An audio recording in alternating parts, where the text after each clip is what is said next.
Star YouTube, this is Heritage and this is my Fast and Furious Hobbs and Shaw review. Yeah, it's a bit of a mixed bag, this one. On the one hand, I really enjoyed it. The effects are great. It's a very entertaining film. The chemistry between The Rock and Stratham is brilliant. I mean, the way they banter off each other is fantastic, and the real draw of the film. But on the other hand, it commits the worst crime that you could actually do in an action film, and it's too feckin' long. It's 2 hours, 16 minutes, which the last 40 minutes or so you really feel. At least that's what I felt myself when I was in there. Like, I was really enjoying it, and it's got a great idea. Like, I mean, you look at the Fast and Furious films, they're kind of weird. Like, they started off as a serious attempt to do kind of like gangster type films. And I remember going and seeing them with the girlfriend back then because she loved that sort of stuff.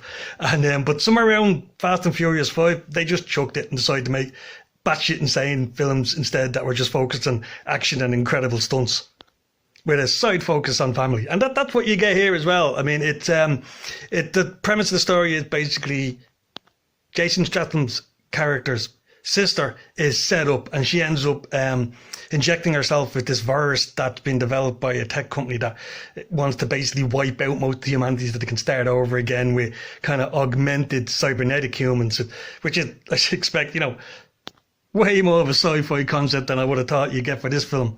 And this is actually how you see Idris Elba's character, Brixton. Brixton is basically like a combination between the Bionic Man and Treehawk, and it's absolutely fantastic. Obviously, at the end of this film, he gets defeated and he's the bad guy. But that's never stopped people that appear in these Fast and Furious films getting their own films down the line. So I hope they actually bring Brixton back as a good guy and that he can actually go out as a kind of a cybernetic warrior, because it was class. But the main thrust of the film is that he's trying to track down Shaw's sister, and as a result, you ending up on Hobbs' homeland as well, in Samoa, by the end of the film. And they just weave in the usual kind of the family motive that they do for these films, and that's okay. It's not too bad, but it's kind of flimsy. I mean, you're really here for the special effects, and that's what it is, for the action set pieces, and they do really well on that front. I said it really develops it.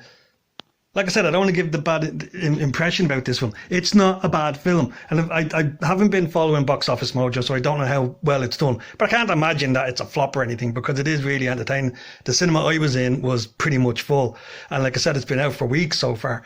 But it's just, like I said, it's just too long. Like if they'd shaved off about 40 minutes, it would have been perfect. That's my feeling on it, because it has a lot in common with kind of the 80s action films, the kind of Tango and Cash type of affairs. And you can actually see that dynamic between Stratham and The Rock in this film. And like I said, there's great one-liners, there's great set pieces where they're kind of bantering off each other. The wonderful one that you see in the trailers where they're going down the side of the building, that was just hilarious, because how much of that was actually just done, with basically facial expressions and, signatures.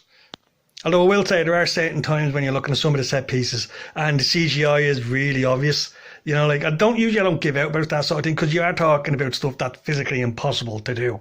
But where they do, they try to go as practical as they can, like in terms of the explosions and the stunts, and I'll give them credit for that. It's just that when you're dealing with a film like this, it needs to be tighter. So 2 hours, 16 minutes is too long for, a film that really revolves around two characters bantering against each other. So that brought the score down for me. So that's, like I said, it should have been an 8 out of 10, maybe even a little bit higher.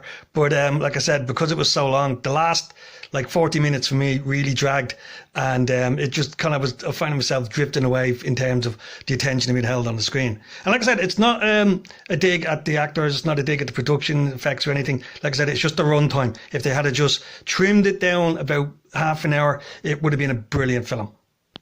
As it is, it's just a good one instead. But like I said, though, it is really good to see the set pieces. I mean, they're way, way over the top. I mean, when you're talking about a chain of vehicles hanging off a gunship at one stage in one set piece on Samoa, you're talking about an exploding bad guy's lair, for one thing, as they're trying to escape from it, which chimney stacks falling down and everything. And like I said, the aforementioned one where they were running down the side of the building, that was done really well.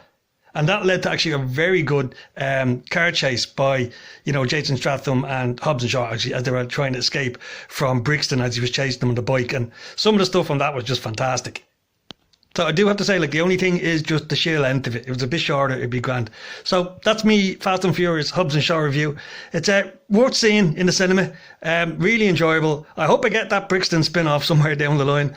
And there's probably going to be a sequel to this one because Stratham and The Rock just work so well together. They got great chemistry. If they got a good script, a good director behind them, I can't see how these guys can't just keep pumping out the films.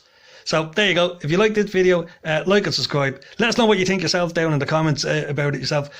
Maybe I'm just an outlier in terms of the length of the film and everyone else just thought it was grand. But I just thought it was a little bit over the top in that regard. That they could have just cut it down a bit and it would have been much better. So there you go, guys. Take care. Have a good one.